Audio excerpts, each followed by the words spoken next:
जय Hind and hello guys, स्वागत है आपका आपके अपने यूट्यूब चैनल ज्ञानदेह होस्ट में। एंड इस वीडियो के अंदर आपको बताने वाला हूं नॉर्थ ईस्ट फ्रंटियर रेलवे यानी कि NFR railway apprentice online form 2026 के बारे में कि कैसे आपको फॉर्म फिलअप करना है। गाइस आपके पास ज़्यादा समय बचा नहीं है इस फॉर्म को भरने के लिए, क्योंकि फॉर्म को फिल करने की लास्ट डेट 19 अगस्त 2026 रखी गई है। तो जितना जल्दी हो सके इस फॉर्म को अप्लाई कर लेना है।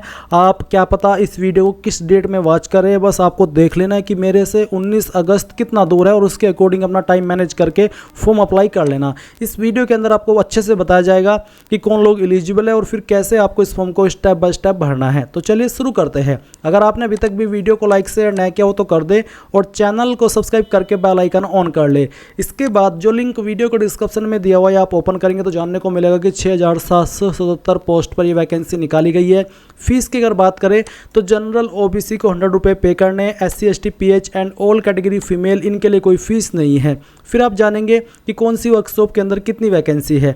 अप्लाई करने के लिए 10वीं साथ ही ITI की योग्यता मांगी गई है। एंड मैं आपको बता दूं कि इसमें आपका सिलेक्शन सिर्फ मेरिट के द्वारा किया जाएगा, कोई एग्जाम या कोई इंटरव्यू नहीं होगा। तो ये चीज़ आपने यहाँ पर जान ली है। एंड आप यहाँ पर देख सकते हैं कि जो आपका एज लिमिट है वो कितना होना चाहिए। बेसिकली 15 से 24 साल के बीच रहता है। साथ ही गवर्नमेंट रूल्स के अकॉर्डिंग SC ST कैंडिडेट को 5 साल की और OBC को 3 साल की छूट भी मिलती है। स्टाइपेंड भी इसमें आपको अच्छा खासा मिलेगा, जो कि 9,600 रुपये से लेकर के 10,560 रुपये होने वाला है। तो आपने कंप्लीट इन्फॉर्मेशन जान ली। अब अगर आप एलिजिबल है फॉर्म भरने के लिए और आप ये फॉर्म भरना चाहते हो वो भी कोई मिस्टेक किए बिना, तो इंपॉर्टेंट लिंक के सेक्शन से अप्लाई ऑनलाइन लिंक ओपन करेंगे।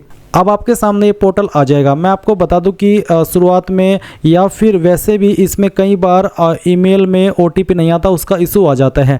तो अगर आप भी ऐसा कोई OTP वाला इशू फेस करें तो थोड़ा सा वेट कर लेना है। अगर आप वेट करेंगे थोड़ा सा और अपना स्पैम फोल्डर भी चेक करेंगे तो आपको आपका OTP मिल जाएगा, तो आपको परेशान नहीं होना है। अब जैसे आप यहाँ पर आ जाए, आप सबसे पहले अप्लाई के ऊपर क्लिक करेंगे और उसके बाद यहाँ पर लॉगिन के ऊपर क्लिक करना। एंड गाइज मैं आपको बता दूँ कि अगर आपने लास्ट टाइम जब ये वैकेंसी आई थी, अगर आपने तब फॉर्म भरा था तो आप यहाँ पर इसमें दोबारा अकाउंट नहीं बनाएंगे। आपको आपका रजिस्टर्ड नंबर डालना है, अपना पासवर्ड डालना है और एक कैप्चा कोड डाल करके लॉगिन करना है।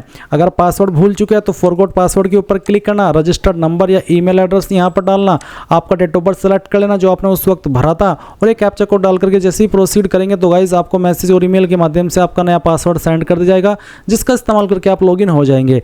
बट गाइज अगर आप फ्रेशर है, पहली बार NFR अप्रेंटिस का ये फॉर्म भर रहे हैं, आप पहले से इस वेबसाइट के ऊपर रजिस्टर्ड नहीं है, तो पहले आपको इसमें रजिस्ट्रेशन करना होगा। इसके लिए आप यहाँ पर रजिस्टर योरसेल्फ इसके ऊपर क्लिक कर देंगे। अब इसके ऊपर क्लिक करने के बाद में यहाँ पर आपको यही बोला जा रहा है कि अगर आपने पहले भी इसमें फॉर्म भरा है एक्ट अप्रेंटिस का पहले ईयर में, तो आपको अकाउंट नहीं बनाना है, आपका पहले से बना हुआ है, आप उसी इन्फॉर्मेशन का इस्तेमाल करके लॉगिन कर लीजिए। बट अब क्योंकि आप इस सेक्शन के ऊपर आए तो इसका मतलब है कि आप पहले से रजिस्टर्ड नहीं है, तो आप इसमें अभी फ्रेशर है और अपना अकाउंट बनाएंगे। तो आप यहाँ से ओके कर दीजिए। ओके करने के बाद आप नेशनलिटी में इंडियन सेलेक्ट कर लेंगे।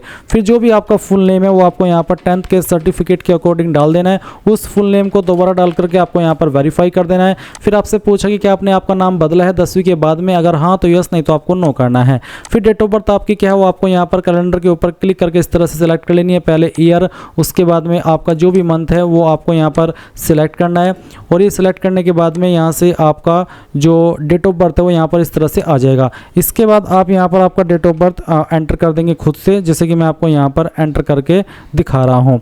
और फिर जो भी आपका ईयर है वो भी आपको यहाँ पर डाल देना है। इसके बाद आप आपका जेंडर सेलेक्ट करेंगे, जेंडर को दोबारा सेलेक्ट करके वेरीफाई करेंगे। अपना फादर नेम डालेंगे, फादर नेम को दोबारा डाल करके वेरीफाई कर देंगे। मदर नेम डालेंगे, मदर नेम भी दोबारा डाल देंगे। एंड देन ईमेल एड्रेस डाल करके जनरेट ईमेल OTP के ऊपर क्लिक करेंगे। अब गाइस फिर से यहाँ पर आपको बता दूं कि कई बार जब आप ईमेल के लिए OTP जनरेट करते हैं तो OTP नहीं आता है या फिर लेट आता है, तब तक वो एक्सपायर हो जाता है। तो अगर आपको ईमेल OTP इशू आए तो थोड़ा सा आपको वेट कर लेना है, क्योंकि मैंने कहा कि कई बार इशू आ जाता है। और साथ ही साथ अपना स्पैम फोल्डर भी ईमेल में चेक करना है, कई बार स्पैम फोल्डर के अंदर आपको OTP मिल जाता है। तो जैसे ही आपको OTP रिसीव हो जाए वो आप यहाँ पर डाल करके वेरीफाई कर देना। इसी प्रकार से मोबाइल नंबर डालेंगे, जनरेट मोबाइल OTP के ऊपर क्लिक करेंगे, आपके नंबर पर OTP सेंड किया जाएगा जो आप यहाँ पर डाल करके वेरीफाई कर देना। इसके बाद आप एक पासवर्ड बनाएंगे अपनी मर्जी से। पासवर्ड आपका कैसा उसका आप डेमो देख लीजिए। इसमें इंग्लिश का कैपिटल लेटर हो, स्मॉल लेटर हो, एक स्पेशल कैरेक्टर हो और 60 डिजिट, कुछ इस तरह का पासवर्ड आपको बनाना है। इस पासवर्ड को दोबारा डाल करके वेरीफाई कर लेना है एंड देन आप ये कैप्चा कोड डालेंगे और उसके बाद प्रीव्यू एंड रजिस्टर योरसेल्फ इसके ऊपर क्लिक करेंगे। देन जो भी जानकारी आपने शुरू से लेकर अभी तक भरी है वो सभी आपके सामने आएगी। एक एक जानकारी को आपको डबल चेक करना है। जब आप पूरी तरीके से श्योर हो जाए कि हम मेरी जानकारी सभी की सभी सही है, तब आप यहाँ पर फाइनल सबमिट कर देना। उसके बाद आप देखेंगे कि जो आपका अकाउंट है वो क्रिएट हो जाएगा और फिर आप यहाँ पर होम पेज पर आ जाएंगे इस वाले इंटरफेस पर और फिर यहाँ पर आपको आपका मोबाइल नंबर डालना है जो कि अभी आपने रजिस्टर किया है और उसके बाद अपना पासवर्ड डालना है जो कि अभी आपने बनाया अपनी मर्जी से एंड देन ये कैप्चा कोड डाल करके लॉगिन के ऊपर क्लिक करना है। अब गाइज आपके सामने यहाँ पर इस तरह से डैशबोर्ड आ जाएगा जैसे कि आप वीडियो में देख पा रहे हैं। आपको यहाँ पर ऑनलाइन एप्लीकेशन इसके ऊपर क्लिक करना है। देन आपको यहाँ पर वैकेंसी शो होगी। अब आपको नेक्स्ट के ऊपर क्लिक कर देना है। जैसे ही आप यहाँ पर नेक्स्ट के ऊपर क्लिक करेंगे तो गाइज आपको यहाँ पर इस तरह से जानकारी देखने को मिलेगी। अब मैंने क्योंकि पहले से फॉर्म भर के रखा है तो मेरी जानकारी यहाँ पर भरी हुई है। इसमें यहाँ पर गाइज आइडेंटिटी डिटेल्स में जैसे कि select valid proof of ID, इसमें मैंने आधार कार्ड सेलेक्ट करके रखा है और इसमें आधार कार्ड की डिटेल्स भरी हुई है। तो आपको भी यहाँ पर इसी प्रकार से इनमें से कोई एक आईडी सेलेक्ट कर लेनी है जैसे कि Aadhaar card, passport, voter ID, driving licence और जो भी आईडी आप सेलेक्ट करते हैं फिर उसका नंबर डॉक्यूमेंट नंबर में डालना है। एंड अगर आप आधार कार्ड दे रहे हो तो फिर यहाँ पर इश्यूइंग अथॉरिटी आपको ये फिल करनी है जो यहाँ पर दी गई है। पहले इस ऑफ इशू कहाँ से आपका आधार इशू हुआ है उसका जगह आपको बतानी है, किस डेट में इशू हुआ है वो डेट भी आपको यहाँ पर भर देनी है। मैंने ये सारी इन्फॉर्मेशन डेमो के लिए भर रखी है। अब आपकी रियल आधार की डिटेल फिल करना, ये जो डेट ऑफ इशू है आधार की ये आपको आपके आधार कार्ड के ऊपर देखने को मिल जाती है। फिर यहाँ पर आपकी पर्सनल डिटेल है, पर्सनल डिटेल आपकी ये है जो कि आपने राशन करते समय भरी और कुछ जानकारी आपको यहाँ पर और भरनी है जैसे कि मैरिटल स्टेटस क्या है, मैरिड हो अनमैरिड हो वो आपको बताना है। रिलीजन अपना सेलेक्ट कर लेना है। Permanent visible mark of identification, आपकी बॉडी के ऊपर ऐसा निशान जिससे आपकी बॉडी की पहचान होती है तो आप उस निशान के बारे में यहाँ पर लिख देंगे जहाँ पर भी है। एंड अगर आपकी बॉडी के ऊपर एक से ज़्यादा मार्क है तो आप दूसरे मार्क के बारे में लिखेंगे, नहीं तो आप दूसरे मार्क में नो मार्क लिख सकते हैं।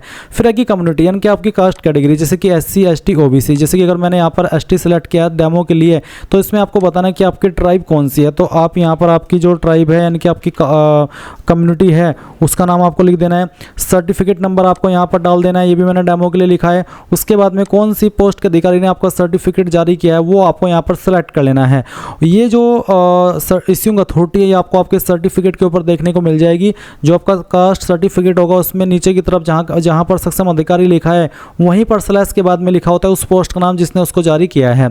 उसके बाद कौन सी स्टेट के द्वारा जारी हुआ है और कौन सी डेट में जारी हुआ है वो डेट भी आप यहाँ पर सिलेक्ट कर लेंगे। फिर यहाँ पर गाइज आपके सामने आता है आपका एड्रेस का इन्फॉर्मेशन। तो एक तरफ है प्रेजेंट एड्रेस और दूसरी तरफ है परमानेंट एड्रेस। तो जो भी आपका प्रेजेंट एड्रेस है वो आप यहाँ पर सेलेक्ट कर ले। पहले आपका स्टेट, फिर आपकी डिस्ट्रिक्ट और कंप्लीट एड्रेस आपको एड्रेस के सेक्शन में डाल देना है। उसके बाद में आपका विलेज, टाउन या सिटी कौन सी है वो सेलेक्ट कर लेनी है और अपना पिन कोड डाल देना है।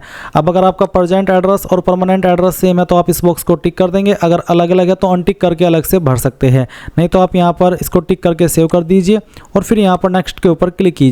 अब आपको इन सवालों के जवाब देने हैं जैसे कि क्या आप जो बेनिफिट मिलते हैं एक्स सर्विसमैन को उसको अवेल करना चाहते हैं। अगर आप एक्स सर्विसमैन है, अगर एक्स सर्विसमैन नहीं है तो आप नो कर देंगे। नो करने पर गाइज कोई अतिरिक्त ऑप्शन नहीं आएगा। फिर पूछेगा कि आप एक विकलांग है, दिव्यांग है, अगर हाँ तो यस, नहीं तो आपको नो करना है।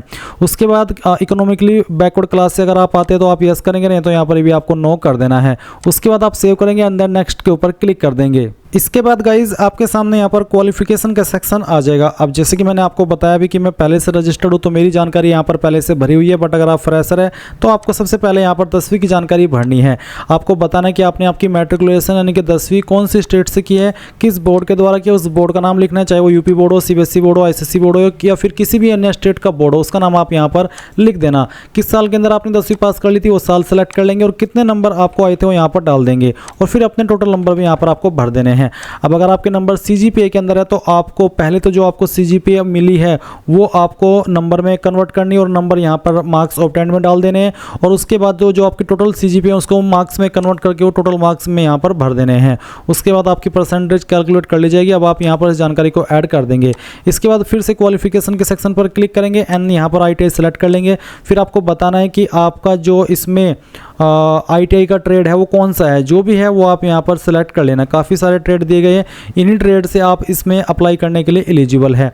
तो आपको आपका जो ट्रेड है वो यहाँ पर सेलेक्ट कर लेना है। उसके बाद में आपको स्टेट सेलेक्ट करनी है जहाँ से आपने आपकी ITI की है। उसके बाद में कौन सी स्टेट इंस्टीट्यूट से आपने आपकी जो ITI हो की है उसका पूरा नाम आपको यहाँ पर लिख देना है। किस साल के अंदर पास कर ली थी वो साल सेलेक्ट कर लेंगे। कितने नंबर आपको आए हैं दोनों ईयर के मिला करके वो यहाँ पर आपको डाल देना है। कितने में से आए हैं वो आप यहाँ पर टोटल नंबर में डाल देंगे। सर्टिफिकेट किसके द्वारा जारी हुआ है, NCVT या फिर SCVT, तो जिसके द्वारा भी है वही आपको यहाँ पर सेलेक्ट कर लेना है। सर्टिफिकेट टाइप क्या है, नेशनल ट्रेड सर्टिफिकेट या स्टेट ट्रेड सर्टिफिकेट, जो भी है वो आप सेलेक्ट कर लीजिए और उसके बाद ऐड के ऊपर क्लिक करके इसको ऐड कर दीजिए। एंड अगर आपने 12वीं भी किया तो आप उसकी जानकारी भी यहाँ पर भर सकते हैं। इसके बाद आप यहाँ पर नेक्स्ट के ऊपर क्लिक कीजिए। अब आपको यहाँ पर ये सिर्फ डॉक्यूमेंट अपलोड करने जो कि यहाँ पर मेंशन किए गए हैं। एक है आधार कार्ड की कॉपी, आप यहाँ पर इसको अपलोड करेंगे। SC/ST सर्टिफिकेट या फिर OBC सर्टिफिकेट अगर आप OBC से आते हैं, और इसके बाद में यहाँ पर आपको 10वीं का सर्टिफिकेट देना है एज प्रूफ के रूप में। उसके बाद में आपकी जो 10वीं की मार्कशीट है वो देनी है। अगर आपका सर्टिफिकेट और मार्कशीट एक ही है तो जो डॉक्यूमेंट आपने 3 पॉइंट में अपलोड किया वो ये आपको 4th में अपलोड कर देना है। ITI का पास सर्टिफिकेट और ITI की फुल मार्कशीट, ये सभी चीज़ें आपको यहाँ पर अपलोड करनी है। इसके लिए आपको यहाँ पर जैसे कि ये अपलोड का आइकन है, इसके ऊपर क्लिक करना। इसमें साइज आपका 5 MB दिया है, यानी कि इससे ज़्यादा होगा तो अपलोड नहीं होगा, उससे कम होगा तो अपलोड हो जाएगा। एंड फॉर्मेट PDF का रखा है। अब अगर आपकी फाइल इमेज में है तो आप उसको PDF में कैसे बनाएंगे वो जान लें। गूगल के अंदर आना, सर्च करना इमेज टू PDF, पहले वाली वेबसाइट ओपन कर लेना। उसके बाद सेलेक्ट JPG इमेज, इसके ऊपर क्लिक करना और जो भी आपकी ID है उस ID को आप यहाँ पर सेलेक्ट करेंगे, ओपन करेंगे और फिर कन्वर्ट टू PDF के ऊपर क्लिक करेंगे। ये फाइल आपकी डाउनलोड कर लेंगे आप PDF के रूप में। जैसे ये फाइल डाउनलोड हो जाए PDF के रूप में तो आप यहाँ पर इसमें इस अपलोड के आइकन के ऊपर क्लिक कीजिए, ब्राउज के ऊपर क्लिक कीजिए और जो फाइल आपने अभी PDF में बनाई है उसको सेलेक्ट कीजिए, ओपन कीजिए। आपकी फाइल नेम इस तरह से आएगी, फिर सेव कीजिए। सेव करने के बाद आप देखेंगे अपलोड हो चुकी है। तो इसी प्रकार से आपको बाकी के सब डॉक्यूमेंट अपलोड करने हैं। अब आपको यहाँ पर जो फोटो अपलोड करना है उसको देख लेना कि किस तरह के फोटो रिजेक्ट होंगे और किस तरह के एक्सेप्ट होंगे। सैंपल ऑफ फ्यू रिजेक्टेबल फोटो, जो ऊपर यहाँ पर फोटो दिए गए ये सभी फोटो आपके रिजेक्ट हो जाएंगे। इसमें आपको सिंपल पासपोर्ट साइज का फोटो अपलोड करना है, बिल्कुल सावधानी बरतते हुए जिस तरह से पासपोर्ट साइज फोटो होता है। कैप भी अलाउड नहीं है। यहाँ पर सारी चीज़ें आपको मेंशन कर दी गई है। उसके बाद आपको यहाँ पर जो अपना फोटो है वो अपलोड कर देना है। जिस तरह से आप मेरा फोटो देख पा रहे हैं, मैंने डेमो के लिए फॉर्म भरा तो मैंने यहाँ पर एक रैंडम फाइल अपलोड की गई है। इसका साइज़ 30 से 70 KB के बीच में हो, सिग्नेचर का साइज़ 20 से 50 KB के बीच में हो। तो पहले फोटो और फिर सिग्नेचर आप यहाँ पर अपलोड कर देंगे। एंड गाइज इसके बाद आप यहाँ पर सेव के ऊपर क्लिक करेंगे एंड देन नेक्स्ट के ऊपर क्लिक कर देंगे। इसके बाद आप यहाँ पर देखेंगे आपके सामने यहाँ पर जिन जिन स्लॉट के लिए आप एलिजिबल है वो सभी यहाँ पर आ चुके हैं, यानी कि आप इनको प्रेफरेंस दे सकते हैं। तो आपको जिसको भी प्रेफरेंस देनी है उसको आप यहाँ पर इस तरह से टिक कर लीजिए अपनी चॉइस के अकॉर्डिंग। आप यहाँ पर एक से ज़्यादा प्रेफरेंस दे सकते हैं। सभी प्रेफरेंस आप यहाँ पर इस तरह से अपनी मर्जी से दे देना। प्रेफरेंस देने का मतलब है कि आपका अगर सिलेक्शन आपकी जो आपने पहले नंबर पर सेलेक्ट किया अगर उसमें नहीं होता तो आपको बाकी जो यहाँ पर ऑप्शन दिए गए हैं ट्रेनिंग स्लॉट के उनमें भी आपका सिलेक्शन हो सकता है। तो आप यहाँ पर इस तरह से सब प्रेफरेंस दे देना और उसके बाद में यहाँ पर आपको टिक कर देना है इसके ऊपर। फिर यहाँ पर आपको यहाँ टिक करना है डिक्लेरेशन में एंड देन पहले इसमें आपको बताना है कि किस जगह से आपने इस फॉर्म को भरा है। अपनी सिटी का नाम लिखना है। यहाँ पर बहुत सारे कैंडिडेट गलती कर देते हैं और अपना नाम लिख देते हैं। आपको अपना नाम नहीं बल्कि सिटी का नाम लिखना है जहाँ से भी आप ये फॉर्म भर रहे हैं। उसके बाद प्रीव्यू एप्लीकेशन के ऊपर क्लिक करके जो भी जानकारी भरी है उन सभी को चेक कर लेना, यहाँ पर टिक करना एंड देन सबमिट के ऊपर क्लिक कर देना और यहाँ से आप सबमिट कर देंगे। और उसके बाद आप देखें कि आपका जो फॉर्म है वो सबमिट हो चुका है। अब क्योंकि इसमें SC/ST के लिए कोई फ़ीस नहीं है और ना ही फीमेल कैटेगरी के लिए कोई फ़ीस है तो यहाँ पर गाइस इसमें आपको कोई पेमेंट करने का ऑप्शन नहीं मिला। बट अगर आप जनरल OBC है तो आपको पेमेंट के पेज पर ट्रांसफ़र किया जाएगा। आप आपकी पहले फ़ीस पे करेंगे, जैसे फ़ीस पे होगी तो जाकर के आप अपने फॉर्म का फाइनल प्रिंट आउट ले पाएंगे। अगर आपको फॉर्म के अंदर कोई मॉडिफिकेशन करना है तो उसके लिए आपको 50 रुपये चार्ज पे करना होगा। आप वो कर सकते हैं मॉडिफाई के ऊपर क्लिक करके। और अभी आपको प्रिंट लेना है तो आप व्यू एप्लीकेशन के नीचे जो आई का आइकन है इसके ऊपर क्लिक करेंगे, इस तरह से नीचे की तरफ आएंगे, प्रिंट एप्लीकेशन पर क्लिक करेंगे और आपको इस फॉर्म को PDF के रूप में सेव कर लेना और बाद में जब चाहे आप इसको प्रिंट कर सकते हैं। इस तरह से गाइज आप लोग नॉर्थ फ्रंटियर रेलवे यानी कि NFR railway apprentice, north east frontier railway apprentice online form 2026 भर पाएंगे। ये थी आपकी कंप्लीट जानकारी। Thanks for watching. जय हिंद।